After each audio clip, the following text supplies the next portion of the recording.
Okay guys, we're back again. It's exactly where we left off. It's the crow has just crowed. It is the next morning. We'll get our daily report, and I think one pip of the sun has gone down. They've dismantled the... I'll get them going so they're working at least. They've started to dismantle the scaffolding around building number 1, which means the roof is now on. It is complete. They haven't left any logs lying around.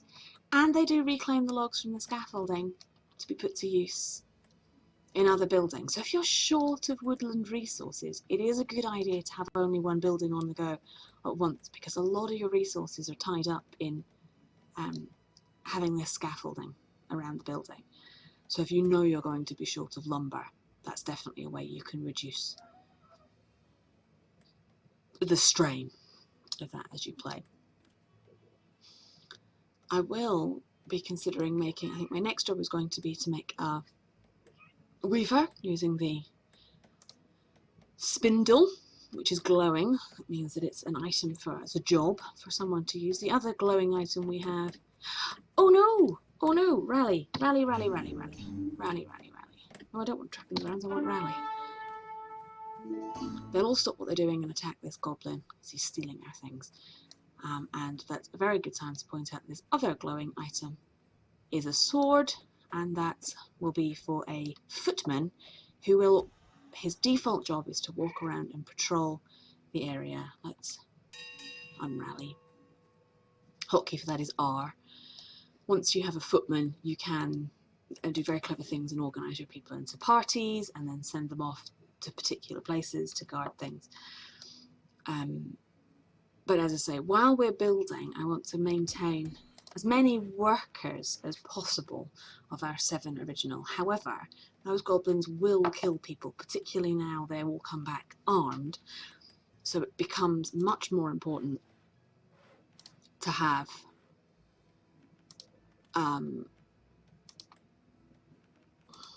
footmen. And the best person I can see to become a footman is Lee.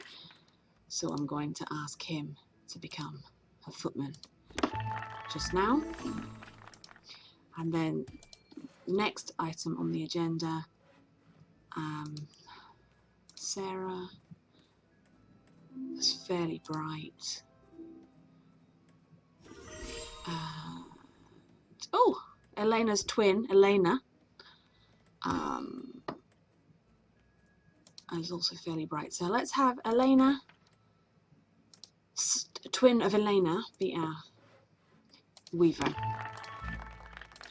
for just now, because now we have Lee being our footman. It would be helpful if he had some armour, and to do that we look at our hearthlings, we look at our weaver, and now we can have the option to build our workshop, which we'll put along the side of the store, the same as the other one, so that everything's to hand. While we are not generating in a natural sequence our own silkweed, we'll have them harvest that as it grows.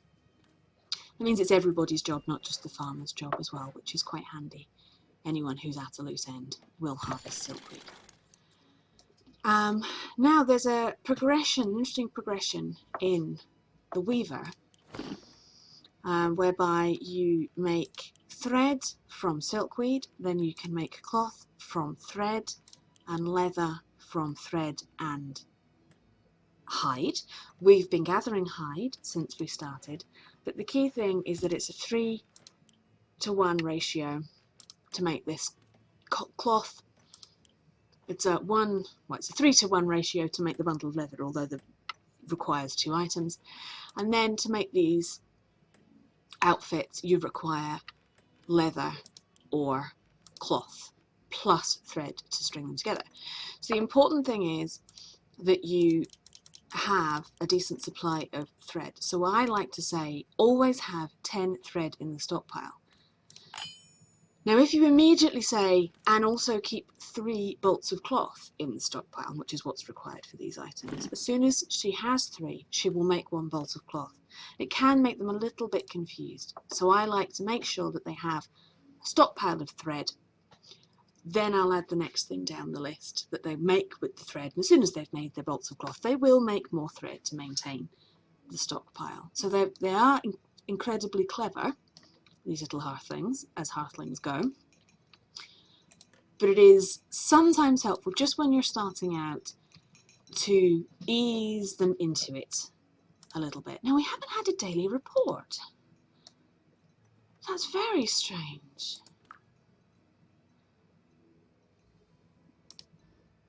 Well, let's see if we get one tomorrow. Maybe it was just a failure, or maybe it's a bug and the daily reports aren't turning up, which will be a little bit of a bind, because that means we definitely won't get any additional hearthlings.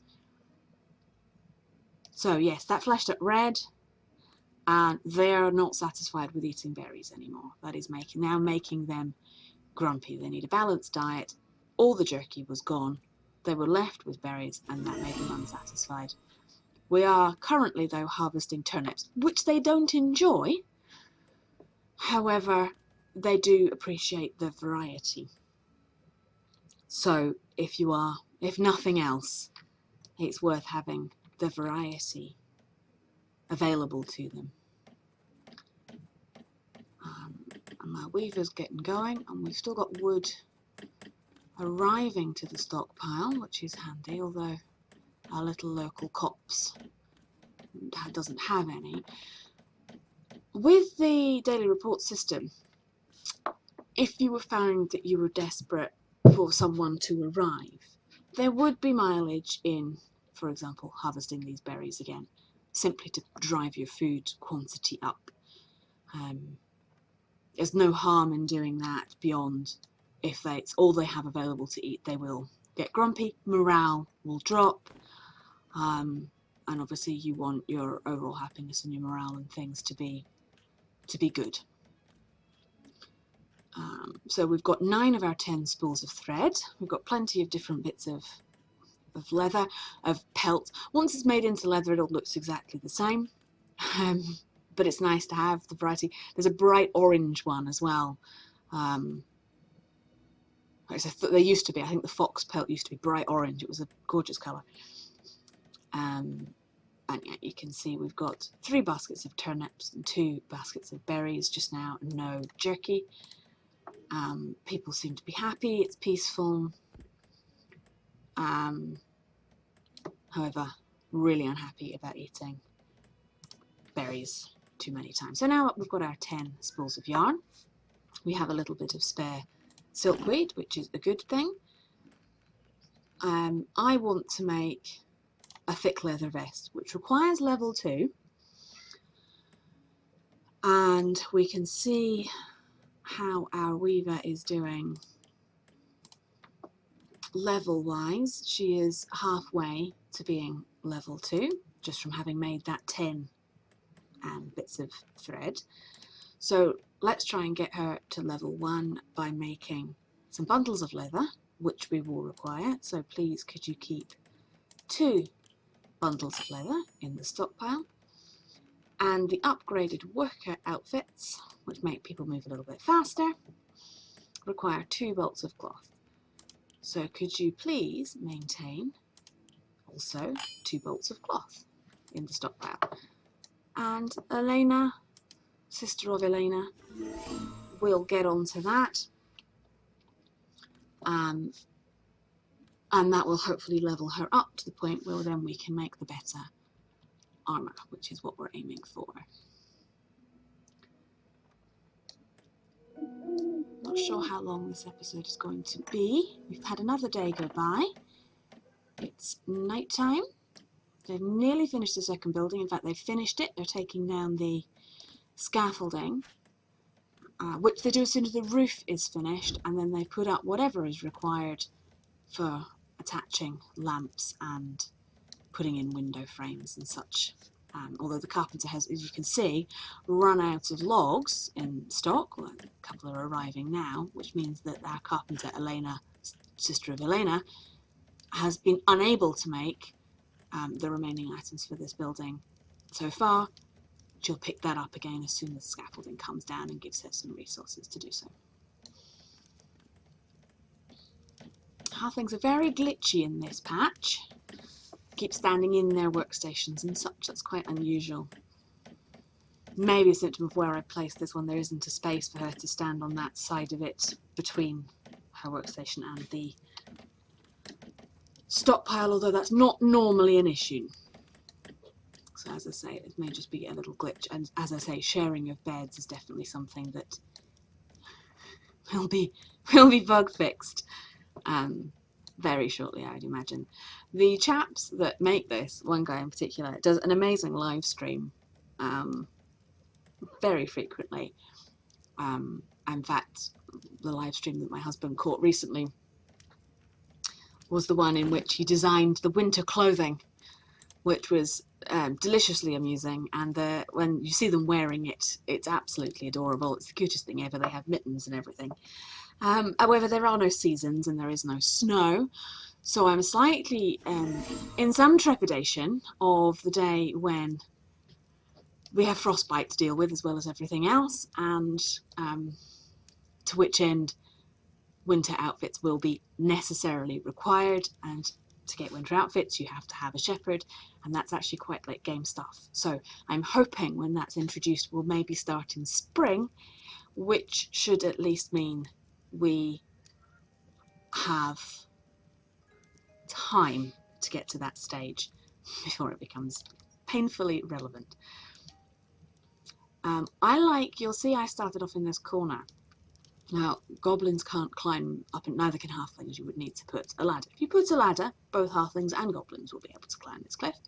But what it does mean is at night, if I see everyone's gone to sleep and I may be slightly concerned about goblins, I can just rotate and I know that to my rear is safe, and I can kind of scout a little bit for anyone creeping in from the distance to steal items.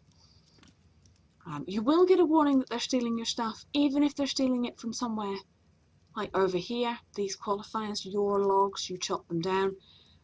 Although goblins over there are of no threat to your halflings, so it's not always worth worrying if you don't see a goblin right in the town centre. It's maybe not something to fret overly much about. I spotted overnight that she reached level 2, which means we can now make a thick leather vest. And again, I want her to maintain one of those in stockpile. So, Elena, sister of Elena, get on that. Let's give our footman something a little bit more substantial to wear. Although you'll see just right now, 1, 2, 3, 4, 5, 8, 9, 10. We have enough for her to maintain the 10 that she's going to want in that stockpile. Excuse the error messages. They don't get confused, but sometimes they can stall. If they're halfway through a job and they can't find the resources they need, a lot like Dwarf Fortress, if any of you ever played that, what happens is they stall. They kind of freak out. Stuff stays half made on their workstation. It can become just a little bit frustrating if you're not moving forward with getting other things produced, and it may be because you are out of something key for an item that they've been working on. Looks like we have a pet. To investigate this pet. Oh, they're hard to catch. Pause. Pet. Yep, Campton Freywind, pet squiggle. Trappers have the ability to make pets, which is quite cute. In fact, it's downright adorable. And he'll run around, and when he gets hungry, he'll come and eat jerky from the stockpile. Not fruit, jerky. They all eat jerky. And that little jingle was our footman upgrading to his better armour. So if we look at Lee, our footman, you can see his equipment now consists of a wooden sword, the leather armour. They don't put down what they arrived in. He hasn't had to attack anything yet, so he's got no experience, but his morale is good and he's very healthy. And his abilities, he's an apprentice footman. He has no levels, but these are skills he'll get as he levels up. Oh, and he's on his way to attack something. Now he is level 1. You'll see the goblins now have cleavers. They're decidedly more dangerous. I missed our daily update again. Daily update. We have enough food, we have enough morale, we have enough worth. Let's have our settler. Hello, Brom. He's running in. That's Brom. Now, what I need to do is create a party with Lee in it. And then I need you to attack over here. And everyone rally before you kill me, because it... Oh no, no, no, no, no. Yep, oh, he died.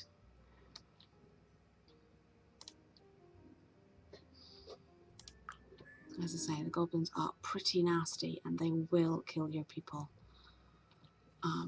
if given half the chance. So I'll move his gravestone there. I can't remember who Sean was. Who was Sean?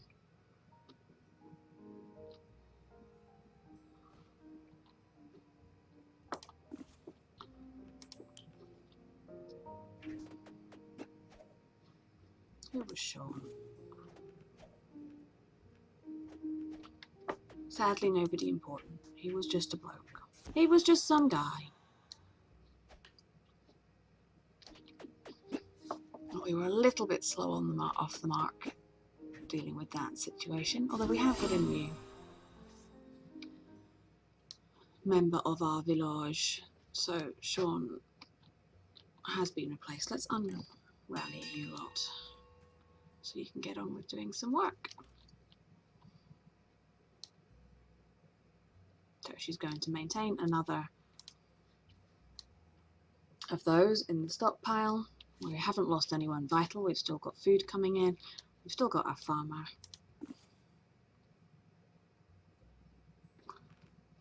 And we still have 2 workers.